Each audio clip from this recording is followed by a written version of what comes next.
Now Malvaceae family, जिसके examples हैं, common examples है चाइना रोज़, जिसे हम हिबिस्कस भी कहते हैं, कॉटन एंड लेडी फिंगर। अब यहाँ पर सबसे पहले आपको ये दिख रही है एक नई चीज़। मैंने क्या कहा था कि हर फैमिली में एक नई चीज़ देखने को मिलेगी। सो इसमें ये जो दिख रही हैं ये क्या है? एपिकैलिक्स। अब एपिकैलिक्स क्या है? एपिकैलिक्स होता है, अगर याद हो तो मैंने ब्रैक्ट और ब्रैक्टियोल कुछ टर्म्स बताई थी, तो अब नहीं बताऊंगी, वो मैं बता चुकी हूँ पहले। तो ब्रैक्टियोल की कलेक्शन को क्या बोलते हैं? एपिकैलिक्स। और इसमें ब्रैक्टियोल एपिकैलिक्स का नंबर कितना, मतलब ब्रैक्टियोल्स का कलेक्शन को बोलते हैं एपिकैलिक्स। और इसमें ये ब्रैक्टियोल कितनी हो सकती है? 3 से लेकर 9 तक हो सकती है, यानी 3 हो सकते हैं, 4 हो सकते हैं, 5 हो सकते हैं, 6 हो सकते हैं, 7 हो सकते हैं, 8 हो सकते हैं, 9 हो सकती है।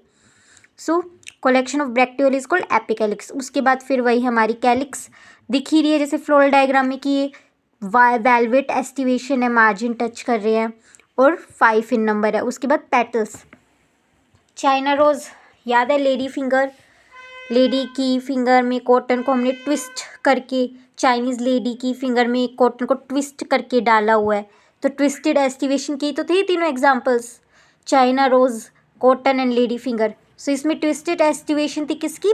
कोरोला की। वो ट्विस्टेड एस्टिवेशन था क्या?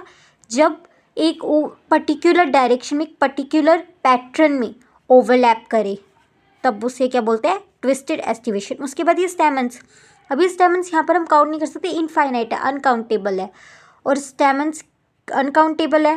पहली बात ये, स्टेमन्स में काफ़ी सारी इधर अच्छी अच्छी बातें हैं जो थ्योरी के थ्रू और पढ़ेंगे। बस अभी जो फ्लोरल डायग्राम में समझना है वो क्या है? पहली बात, यहाँ पर स्टेमन्स काफ़ी सारी है। उसके बाद स्टेमन्स किससे अटैच्ड है? पेटल से। सो ये यहाँ पर कौन सी कंडीशन आ गई? Epipetalous condition. अभी के लिए इतना, अभी थ्योरी रीड करेंगे तो और भी चीज़ें हैं स्टेमन्स के बारे में समझने लायक। उसके तत्पश्चात हमारी क्या आती हैं? गाइनोशियम। एंड्रोशियम के बाद क्या आती है? गाइनोशियम। गाइनोशियम में अब दिख रही है ये क्या है? पहली बात ये भी क्या, मल्टी कार्पेलरी है, और सिनकार्पस ओवेरी है, मतलब आपस में फ्यूज्ड है ओवेरीज, वो लोक्यूल इसके आपस में फ्यूज्ड है, कार्पल्स आपस में फ्यूज्ड है, मल्टी कार्पेलरी है। कार्पल्स आपस में फ्यूज्ड इसलिए कौन सी कंडीशन है? सिनकार्पस।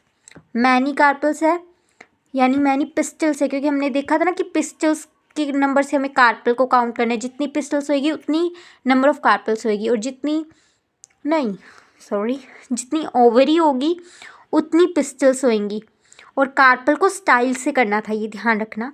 ओपी था ना, ओवेरी को हमें पिस्टल से लेकर चलना है। जितना ओवेरी का नंबर होगा उतना ही पिस्टल का होगा, और जितना स्टाइल का नंबर होगा उतना ही कार्पल्स का नंबर होगा।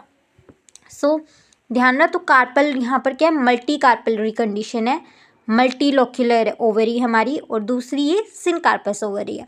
सो ये फ्लोरल डायग्राम को समझने के लिए कुछ बातें थी जिनको ध्यान रखना है। अभी और भी थ्योरी में क्लियर होंगी, शायद मैं थोड़ा फास्ट हूँ, बट अब मैं थोड़ा सा और टाइम लेकर बताती हूँ।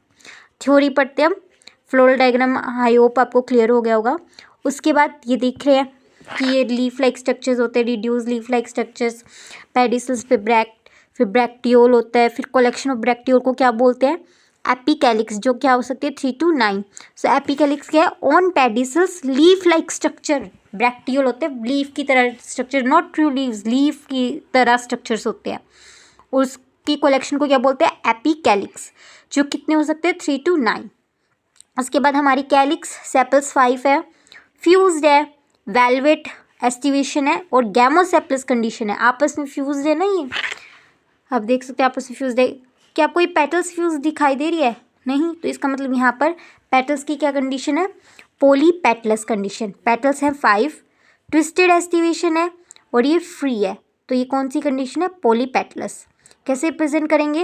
एपिकैलिक्स को रिप्रेजेंट करेंगे EPI से, और क्योंकि 3 to 9 है तो उसके नीचे हम क्या लिख देंगे? 3 to 9।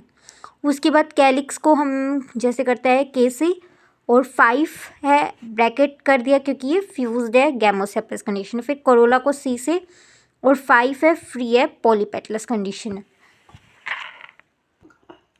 अब एंड्रोशियम पढ़ने से पहले कुछ टेक्निकल टर्म्स है जिसको समझना है। सो क्या होता है, जिसे मैं पहले बोल रही हूँ, हमें ज़्यादा क्लियर होगा sexual reproduction in flowering plants में। सो क्या पढ़ेंगे हम सेक्सुअल रिप्रोडक्शन फ्लावरिंग प्लांट्स में, ज़्यादा क्लियर होएगी, अभी बस यहाँ पर थोड़ा आइडिया लग जाएगा। सो क्या होता है, पहले तो स्टेमन में 2 पार्ट्स होते हैं, एंथर एंड द फिलामेंट। अब यूजुअली क्या होता है, एंथर डाइथिकस, यानी एक ये ऊपर दिख रही है फिलामेंट स्टेमन की, उसके बाद ये एंथर है। सो एंथर में क्या होते हैं, 2 लोब्स होते हैं, 2 लोब्स होते हैं और एक लोब में 2 थिका होते हैं। ये 2 थिका इसको थोड़ा सा देखो, ट्रांसवर्स सेक्शन देखेंगे, ये सेक्शुअल रिप्रोडक्शन फ्लावरिंग प्लांट्स पे ज़्यादा क्लियर होगा, यहाँ पे बस थोड़ा आइडिया लगेगा। सो इसका ट्रांसवर्स सेक्शन लेंगे तब इस तरीके से कुछ दिखेगा, 2 लोब्स दिख रहे हैं और ये थिका है, एक लोब में 2 थिका। और उसके बाद ये माइक्रोस्पोरेंजिया होता है, हर एक लोब में 2 माइक्रोस्पोरेंजिया। मतलब अभी नहीं समझ आएगा बट स्टिल थोड़ा बहुत आइडिया दे देती हूँ कि माइक्रोस्पोरेंजिया में क्या होता है, माइक्रोस्पोर्स मदर सेल्स, फिर उसमें मियोसिस होती है, फिर माइक्रोस्पोर बनते हैं, फिर माइक्रोस्पोर ना कुछ उसमें मॉडिफिकेशन होती है, चेंज होता है, वो पोलन ग्रेन बन जाता है। जब तक वो माइक्रोस्पोर्स होते हैं ना उसमें, तब तक यही स्ट्रक्चर कहलाता है माइक्रोस्पोरेंजिया। और जब वो माइक्रोस्पोर्स पोलन ग्रेन में कन्वर्ट हो जाते हैं, तब यही सेम स्ट्रक्चर्स पोलन सैक कहलाने लग जाते हैं। तो अभी के लिए माइक्रोस्पोरेंजिया पोलन सैक को सिनोनिम्स लेके चलो कि ये एक ही मतलब है, ज़्यादा क्लियर होगा सेक्सुअल रिप्रोडक्शन फ्लावरिंग प्लांट्स में। सो ये क्या होता है, डाइथिकस एंथर में जब ट्रांसफर सेक्शन लिखेंगे तो हमें दिखेगा कि एक एंथर के 2 लोब्स है, एक लोब में 2 थिका है और 2 पोलन सैक है। तो इधर टोटल कितने पोलन सैक हो गए, एक लोब में 2 पोलन सैक, तो 2 लोब्स है तो टोटल कितने पोलन सैक हो गए, 4 पोलन सैक। तो ये थी डाइथिकस एंथर। उसके बाद अब मोनोथिकस, इसमें मोनोथिकस एंथर दिया है, सिंपल सी, बिल्कुल भी अब डिटेल में नहीं जाना। एक लोब होती है और उसमें 2 पोलन सैक्स है और मोनोथिकस एंथर है, ये ध्यान रखना है। डाइथिकस एंथर में कहते हैं 2 लोब होती है, 4 पोलन सैक्स होती है। इसमें एक मोनोथिकस है जिसमें एक लोब है और 2 पोलन सैक है। तो मोनोथिकस एंथर की डेफिनेशन है which has only 1 lobe. Okay, so अब और अभी समझ लेते हैं और क्या होता है इसमें। स्टेमन्स इनफाइनाइट होती हैं, स्टेमन्स काफ़ी सारी होती है और स्टेमन्स 2 तरीके से फ्यूज़ हो सकते हैं। स्टेमन्स के 2 पार्ट्स है और 2 तरीके से फ्यूज़ हो सकती है। 2 पार्ट्स है एंथर और फिलामेंट, तो 2 तरीके से फ्यूज़ हो सकती है, तो एंथर फ्यूज़ हो जाए और या ये फिलामेंट्स फ्यूज़ हो जाए। अब एक और एग्जांपल याद रखो करो, जो मैंने बताया था कि चाइनीज़ लेडी के ऐसे बाल होते हैं ना, ऐसे मतलब चाइनीज़ पीपल के, इस तरीके से याद किया था। तो मोनोडेल्फस कंडीशन थी, डायडेल्फस पॉलीडेल्फस था ना। सो इसमें क्या थी, मोनोडेल्फस कंडीशन। तो इसमें भी ये स्टेमन्स की जो फिलामेंट है वो आपस में फ्यूज होकर एक ग्रुप, एक बंडल बना रहे हैं जिसे हम स्टेमिनल ट्यूब कह रहे हैं। और उसमें ये देखो, ये सारी फिलामेंट्स हो गई और ये इसके एंथर निकले हुए हैं। उसके बाद हमारी ये ओवरी का जो स्टाइल है वो इस तरीके से इसके नीचे से निकल, और ये क्या है, पेंटाफिड स्टिग्मा। ओके, फिर से समझो, ये स्टेमिनल ट्यूब बना ली फिलामेंट ने फ्यूज होकर, उससे ये एंथर निकले हुए हैं। उसके बाद ये हमारी ओवरी है, ओवरी के बाद कहते हैं स्टाइल, देखो इसको चीर तो ऐसे निकली हुई है इसके बीच में से, स्टेमिनल ट्यूब के बीच में से, और फिर ये एक पेंटाफिड, इसका ऐसे 5 होंगे ये, इसलिए पेंटाफिड बोला है, पेंटाफिड स्टिग्मा है। अब थ्योरी रीड करते हैं, अब कॉन्सेप्ट वाली सारी बातें खत्म हो गई। So androecium, stamen many, infinite stamen fused with the help of filament present in one bundle, so it's a monodelphous condition. Monothecous anther है, 2 pollen sac present. I hope कि एक वर्ड क्लियर हुआ हो, कोई भी डाउट ना रह गया हो। Stamen attach to petals, epipetalous condition से मैंने फुल फ्लोरल डायग्राम में दिखाया था।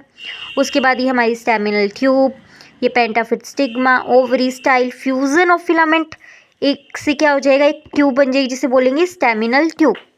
अब इसको रिप्रेजेंट करेंगे, देखो इनफाइनाइट स्टेमन्स, तो इधर इन्फिनिटी का साइन है।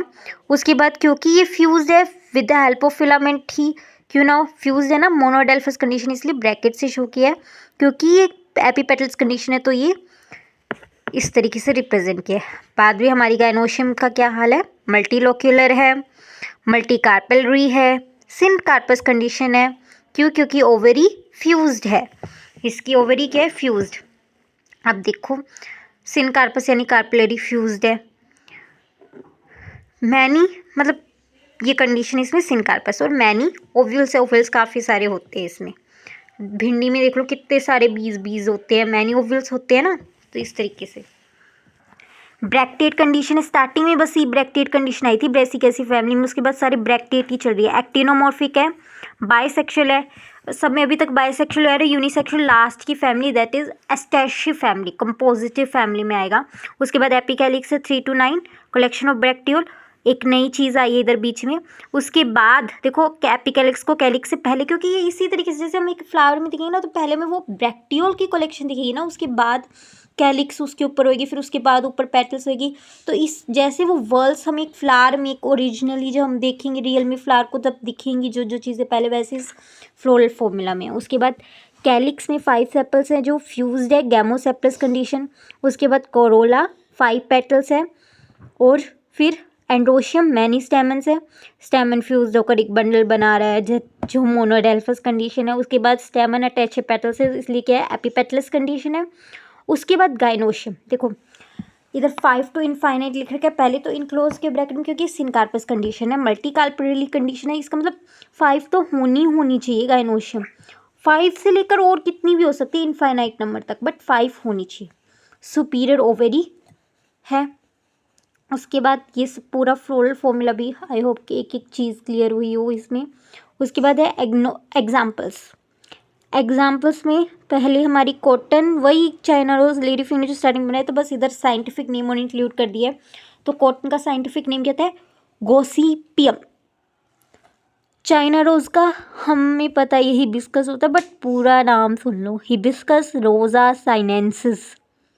उसके बाद लेडी फिंगर को बोलते हैं Abelmoschus esculentus. Gossypium cotton, Hibiscus rosa sinensis China rose, Abelmoschus esculentus lady finger. So Malvaceae family done.